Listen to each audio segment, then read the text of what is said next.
ദൈവ തിരുനാമത്തിന് മഹത്വമുണ്ടായിരിക്കട്ടെ.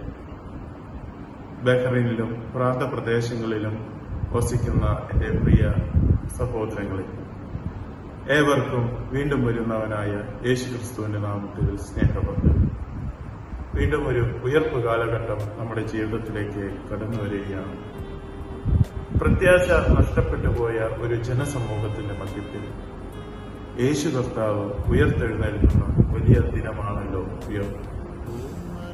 പ്രത്യാശ എന്നത് നമ്മുടെ ജീവിതത്തിൽ അനുദിനം വഴി നടത്തുന്ന ഒന്നാണ്. എവിടെ അവസാനിച്ചു എന്ന് നമ്മൾ കരുതുന്നുവോ അവിടെ ഒരു പുതിയ തുടക്കത്തിനെ ദൈവം ഇടയാക്കുന്നു. നമ്മുടെ ജീവിതത്തിലെ പ്രശ്നങ്ങൾക്കും നമ്മുടെ ജീവിതത്തിലെ പ്രതികൂലതയ്ക്കും യേശു കർത്താവ് എന്ന വലിയ ഉത്തരമുണ്ട് എന്ന് ഈ ഉയർപ്പ് കാലഘട്ടം നമ്മെ ഓർമ്മിപ്പിക്കുന്നു. രണ്ടാമതായിട്ട് ഈ ഉയർപ്പ് കാലഘട്ടം നമ്മെ ബോധ്യപ്പെടുത്തുന്നത് ദൈവിക സാന്നിധ്യം നിലനിൽക്കുന്നതും വസിക്കുവാൻ ആഗ്രഹിക്കുന്നതും ജീവനുള്ള ദേശത്താണ്. യേശുവിന്റെ ശരീരം ഖബറുകളുടെ ഉള്ളിൽ വെച്ചു അടച്ചു മുദ്രയിട്ടു. റോമൻ പടയാളികൾ അതിനെ കാവൽ നിന്നു. എന്നാൽ യേശു മൂന്നാം നാൾ ഉയർത്തെഴുന്നേറ്റു. ജീവൻ നഷ്ടപ്പെട്ടുപോയ സമൂഹത്തിലാണോ നാം ആയിരിക്കുന്നത് എന്ന് ചിന്തിക്കേണ്ടത് ആവശ്യമാണ്. വളർച്ച മുരടിക്കപ്പെട്ട, വളർച്ച ഇല്ലാതാകുന്ന അവസ്ഥയാണല്ലോ ജീവനില്ലാത്തതെന്ന് നാം അർത്ഥമാക്കുന്നത്.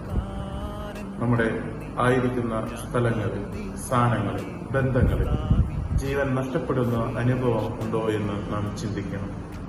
മൂന്നാമതായിട്ട് ഉയർപ്പ് നമ്മെ ബോധ്യപ്പെടുത്തുന്ന മറ്റൊരു സംഭവം എന്നത് സേവനമാണ് അധികാരമെന്നത്.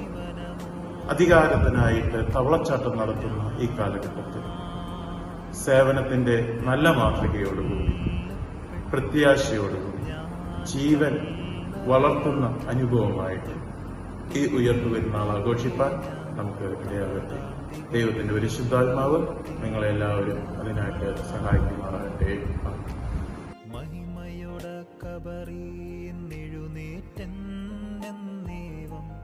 ശിഷ്യന്മാരോടായി നീ സുവിശേഷിക്ക.